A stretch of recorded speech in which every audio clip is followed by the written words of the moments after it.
भी प्रगति हो, आपका गांव का भी प्रगति हो। इसलिए नौजवान साथियों, आपसे मैं कहना चाहता हूं, भविष्य है आपका, आप अपने भविष्य को इस तरीके से गंवाने का काम मत करिए। ये देश आपका, ये मिट्टी आपका, ये धरती या ये जल जंगल ये आपका है, ये जीवन आपका है। खा पी के सिर्फ अपना जीवन को बर्बाद करने के लिए आप पैदा नहीं हुए हैं।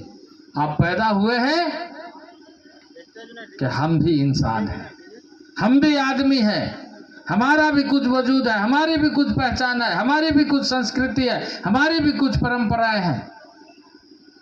आज मैं अपने संथाली भाइयों से खास करके कहना चाहता हूं कि आज 8वीं अनुसूची में हमको संथाली भाषा का मान्यता मिला। अगर देश का प्रधानमंत्री अटल बिहारी वाजपेयी नहीं होते तो आपको ये मान्यता नहीं मिलना रहता तो कांग्रेस का तो 60 साल तक शासन था, जिसके साथ इन लोग तालमेल करके चुनाव लड़ रहा है। ये तालमेल, ये घालमेल काहे का तालमेल है?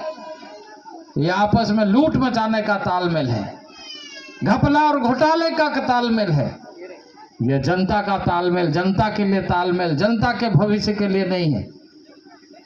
और इसलिए आप सबको इस बात का चिंता करना है कि आने वाला भविष्य को बेहतर बनाने के लिए, जहां देश को सुरक्षित करने के लिए, इसके पहले कभी आतंकवादी, कभी उग्रवादी, कभी ये वादी, कभी वो वादी, और इससे देश की बर्बादी, यह कांग्रेस का नीति रहा है। कभी आतंकवादी को बढ़ा देगा, कभी उग्रवादी को बढ़ा देगा, बनवा देगा और उसको लड़वा देगा, क्योंकि वो उसी में फायदा देखता है। लेकिन आज देश सुरक्षित है। भारत सरकार नरेंद्र भाई मोदी का कहना है कि देश के ऊपर कोई आक्रमण करेगा तो भारत उसके घर में घुस करके मारने का काम करेगा, सर्जिकल स्ट्राइक के माध्यम से जवाब देगा। और ये तरीका अपनाने का काम आदरणीय नरेंद्र भाई मोदी ने आपके वजह से किया है, क्योंकि आप सबने आशीर्वाद दिया। आज धारा 370 की बात कर रहा था सुनील सोरेन जी, सुनील सोरेन को आपने जिताया, भेजा, सरकार बना वहां पर। उस सरकार ने फैसला किया, उस सरकार ने फैसला किया कि हमारा बॉर्डर सुरक्षित रहना चाहिए। अभी बॉर्डर से कोई आदमी घुसने का हिम्मत नहीं करता है, नहीं तो तुरंत घुसने का कोशिश करता था। उसमें रोक लगा, क्योंकि बॉर्डर से घुस जाएगा, हमारे जमीन में कहीं पर भी बस जाएगा, कहीं पर भी हेरा फेरी करेगा, कहीं आतंकवादी फैलाएगा। यह सारा चीज बंद करने का काम नरेंद्र भाई मोदी की सरकार कर रही है, देश को सुरक्षित। तो ये जो सुरक्षा है किसके लिए? अपनी माँ बहनों के लिए, अपने भाइयों के लिए, इस देश की मिट्टी की पवित्रता के लिए कि यह बरकरार रहना चाहिए। अपना मिट्टी, आधा कश्मीर आज भी पाकिस्तान के कब्जे में है, और प्रधानमंत्री का कहना है जनादेश दीजिए 400 पार, तो निश्चित रूप से जो आधा कश्मीर पाकिस्तान के हिस्से में है वो भी हिंदुस्तान के हिस्से में होगा।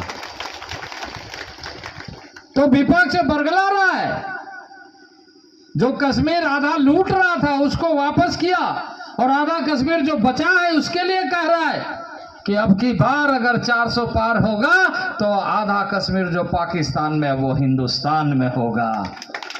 यह संकल्प है। लेकिन यह सोच रहा है, विपक्ष सोच रहा है कि इससे तो भारतीय जनता पार्टी बहुत मजबूत होकर के देश के सारे लोगों को सुरक्षित कर देगा, कमजोर रहेगा देश तभी तो हमारा नेतागिरी चलेगा, राजनीति चलेगा।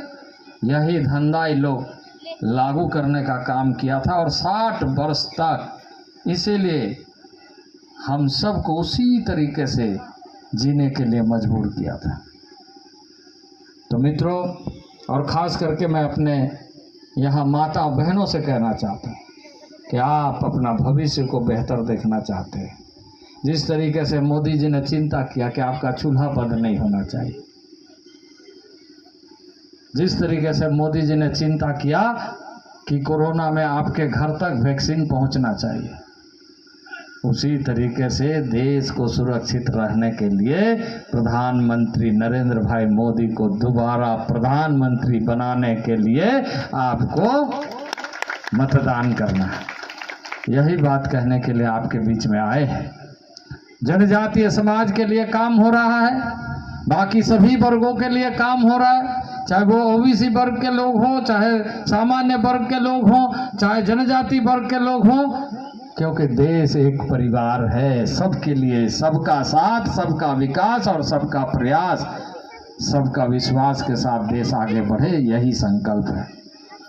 तो जास्ती तो बलिंग में ना नोआ को के मेन कथे अली निजर कथा ली मुचो देदा जते हैं नोआ समय ओक्तो सेटेरा कना जे आर मिदो नोआ दिसोम रे नरेंद्र भाई मोदी नेतृत्व रे सरकार बना मा और आबो जतो आय मा जहां तिना के मेना बना जतो जेमन सुरक्षित बो तहन मा आबो हो लहा सेन चेतान सेन रकाब रेना समय बो नाम मा और आबोरन भविष्य तो बेस हुई मा नोआ को के मेन कथे मार अली निजर कथा ली मुचा देता। इन्हीं शब्दों के साथ आप सब लोगों को बहुत बहुत धन्यवाद। बोले भारत माता की, भारत माता की, भारत माता की। बहुत बहुत धन्यवाद।